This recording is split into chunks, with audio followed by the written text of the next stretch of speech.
Hello, this is Babak Abbalsadeh, the President and CEO of the Toronto Centre. Welcome to Toronto Centre's webinar on Fintech Innovation and Sandboxes as a tool. This webinar features Randee Pavalow, a longtime Toronto Centre program leader with expertise in securities regulation and supervision. The webinar features issues such as the ecosystem and importance of regulatory flexibility, challenges for innovators due to regulation, challenges for regulators dealing with fintech solutions, and initial considerations in setting up a sandbox, which includes assessing capacity and objectives, engaging with a wide range of relevant stakeholders, and ensuring executive buy-in and institutional support, focusing on mindset and culture. The webinar also touches on implementation considerations regarding being adaptable, flexible, and open to refining the approach. I hope you enjoyed this webinar as much as I have. Thank you.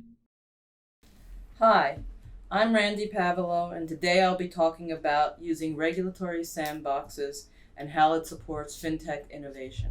First, what is fintech innovation? Fintech is a relatively recent commercial focus that applies technology to improve financial activities.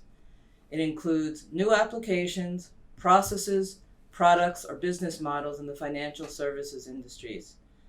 To date, there have been a few areas that fintech has been relatively active, and that includes finance and investment, internal operations and risk management, payments and infrastructure, data security and monetization, as well as consumer interfaces.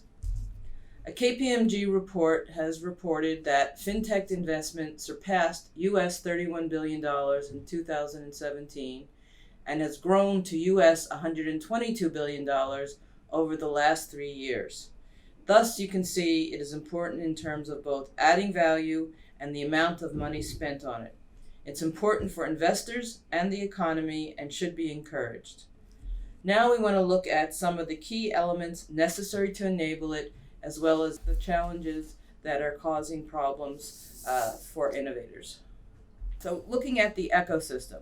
In order to achieve successful innovation in financial services, as well as other businesses, there always needs to be certain basic elements.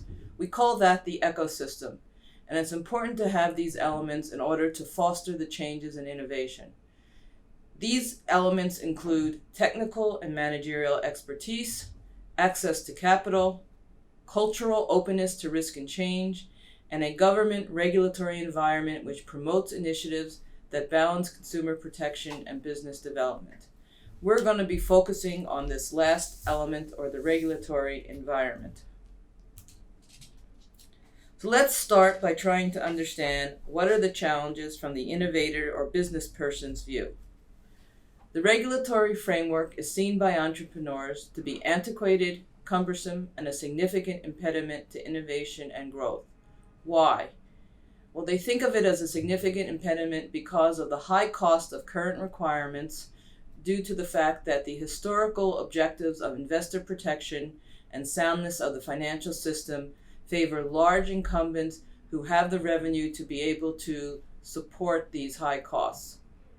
Second of all, it's the difficulty and expense of navigating the various requirements is another barrier for these entrepreneurs. And last, the uncertainty about jurisdictional boundaries. That is, which regulator really has the jurisdiction. For example, is it the banking regulator, the securities regulator, or some even third government agency? Now let's look at the flip side, or the challenges for the regulators dealing with fintech solutions. So many regulators face the following types of difficulties. Expertise and capacity. They are not usually technology experts, and this makes it very difficult for them to understand and assess innovative business models and practices. Also, there's also limited resources to hire the necessary amounts and types of resources. Historical regulatory categories. As I mentioned before, many new innovators are not financial service providers as traditionally defined, and they may not definitively fall under current regulatory authority or categories. This presents a challenge to the regulators who are trying to identify how to deal with them and what requirements apply. Third, the culture. Central banks and regulators are traditionally risk-averse and often value stability over innovation and therefore have difficulty in approving some of these new ideas. Fourth, there are, as I mentioned before, advantages for the incumbents because the current market participants have ongoing revenue to support these requirements, in contrast to startups who are struggling to build their business and find new customers. Now, there are various ways to address these challenges, both for the entrepreneurs as well as for the regulators. We're focusing on a sandbox. Why a sandbox? Well, a sandbox can be used for various reasons. One reason is perception. By setting up a sandbox, the regulator is really telling the public that it is important to it to address these new issues with new methods. Second of all, a sandbox often facilitates coordination because it uses an interdisciplinary approach, bringing together different parts of the organization. Third, it can overcome historical and cultural biases by creating a new structure. Now let's talk about what are the considerations a regulator should be looking at when trying to decide whether to set up a sandbox or not. First, you need to assess your capacity and objectives. Regulators need to consider the value of setting up the sandbox as well as the feasibility. And it's really like doing a business case study where you need to understand what are the costs and what are the benefits and whether you have the resources to be able to implement it. You also need to evaluate whether you have the appropriate legal authority and tools and whether there are alternative approaches that may accomplish the same thing. In trying to do this assessment, it is very useful to engage with a wide range of relevant stakeholders. These stakeholders can be helpful to understand the challenges, to comment on the approaches that the regulator is considering, and also to be a pool of technical expertise that can address some of the resource issues. Another consideration is executive buy-in and institutional support. Innovative regulatory initiatives are more likely to succeed when there is strong buy-in from senior leadership. This can be achieved through sponsorship by a key executive as well as visibility of the sandbox within and outside of the organization. Having senior people actively engaged in reviewing the results will provide enormous support to the success of the sandbox. Another implementation consideration is that you should think about this process in terms of potential stages that can be implemented. Often sequencing and combining a variety of approaches may be the best. You need to be adaptable, flexible, and open to refining the approach, acting just the way the technology providers are, in that you don't wait for a perfect solution, but you try to introduce something, iterate, and reiterate. You're unlikely to get it completely right the first time. Now, some of these stages that you can consider are, first of all, a single source of contact, which would help address issues regarding information and process. Another stage could be in considering the sequencing and variety of approaches for implementation. Here are some examples of the stages you can think about. One stage or approach would be to have a single source of contact. This addresses issues regarding information. Another piece or approach would be streamlining processes. This, of course, focuses on creating efficiencies or granting approval in a shorter period of time. Also, regulators can consider creating a policy testing sandbox. Policy testing sandboxes use the sandbox process to evaluate regulations that may impede beneficial new technologies. The primary output of a policy testing sandbox will then be revision and changes to legal rules or policies. A fourth approach, which has been used by some regulators, and perhaps the most complex, is creating a product testing sandbox. Product testing sandboxes use the sandbox process as a safe zone to allow innovators to live test their new products prior to formal licensing. Participants gain business and regulatory feedback, and regulators get an opportunity to understand these products in a way that they wouldn't without the product testing sandbox. In this evaluation, you need to think about what is your theory of impact. That is, how do you actually evaluate and establish metrics of success? During the ideation stage, regulators needed to consider, what are you trying to achieve? How do you measure that? And how do you review your performance?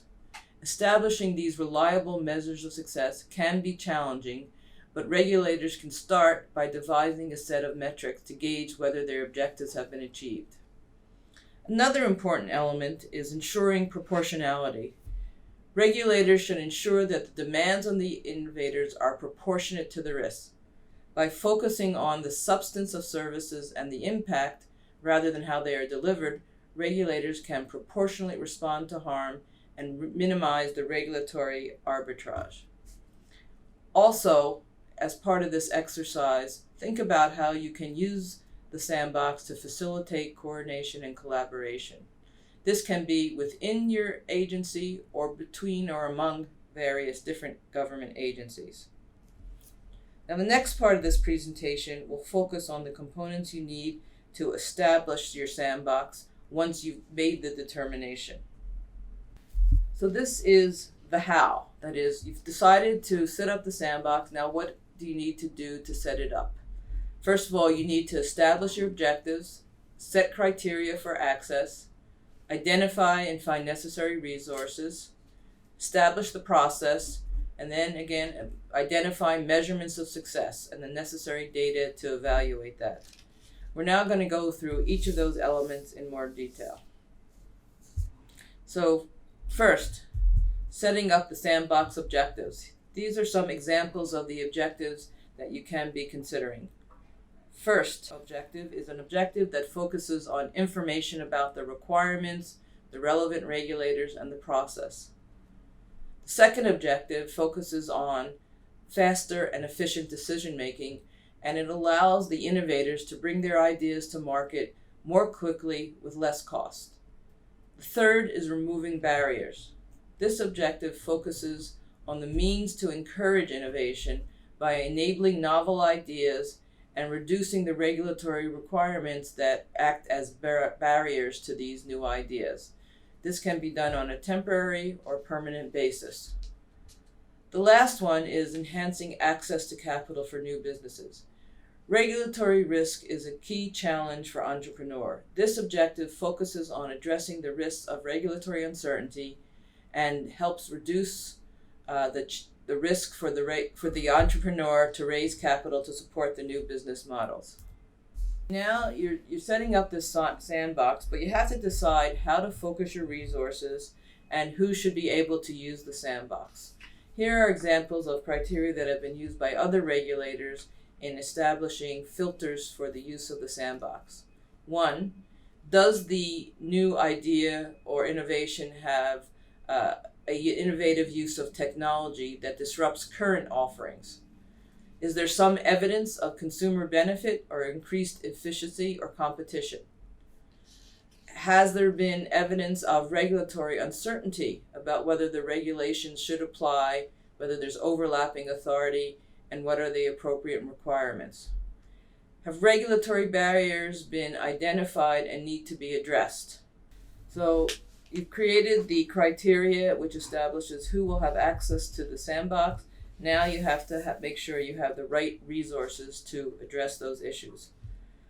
You have to identify the appropriate expertise and make sure you have the capacity to deal with the number of applications or use of the sandbox. Parties will be required to have expertise relating to the technology being applied. And there may be other expertise that may be required as well, for example, in terms of new legal and accounting issues related to the technology. As I mentioned before, regulators can hire new resources, train current resources, or use external consultants. In any case, this usually involves financial costs and may take time to implement. A third possibility would be that regulators could consider pooling resources, especially when they're dealing with different regulators in a coordinated way. Also, advisory committees of experts may help provide training and other support. So, how should the sandbox operate?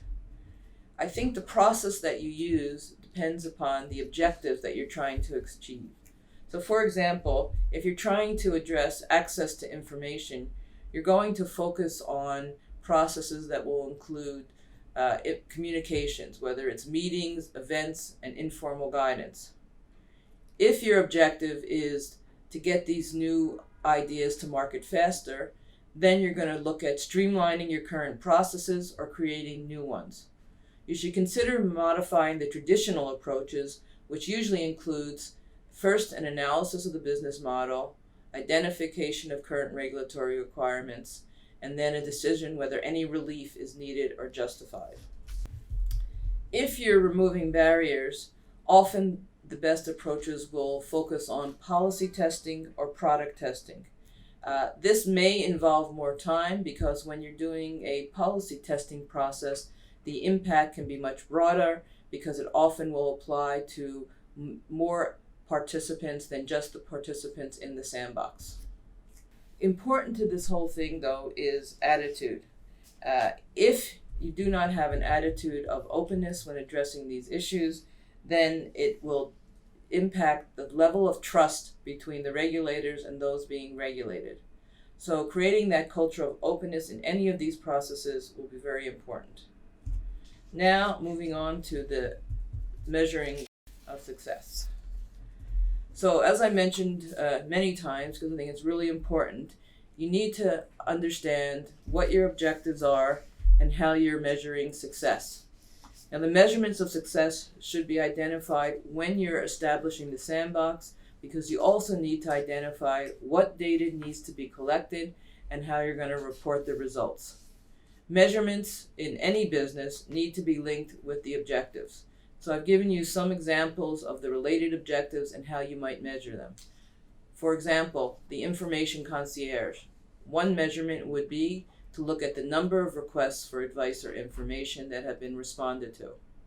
When you're looking at efficiency, you might consider measuring number of applicants and time period to process the requests and how it improves over time. When you're looking at barriers, you can consider how many exceptions or exemptions have been given and what are the types of those exceptions and exemptions. If you're looking at barriers or you're looking at impact on investor protection, you may look at number of complaints by consumers, investors, and business people. Reporting on the results allows the regulator to identify if it is achieving its objectives, as well as to allow it to modify and change its approach if necessary. So we've looked at why sandboxes are used. We've looked at whether you should set up a sandbox and the factors to consider in making that determination, as well as we've looked at how you set up the sandbox by considering the various elements, including objectives, including measurements, and including different stages for implementation. In conclusion, sandboxes can be an important tool for developing approaches that are more welcoming to new business services. However, it's not the only tool, and regulators need to consider whether the other alternatives are as useful or more useful. But where the sandboxes are implemented, processes should be streamlined in order to make it as efficient as possible and to address the key issues that the innovators are facing in their jurisdiction. Regulators, especially those that have more limited resources, need to remain agile and respond to innovations, but need to think about how they can do that in new innovative ways themselves. I want to thank the Toronto Centre for inviting me to speak on the topic of sandboxes.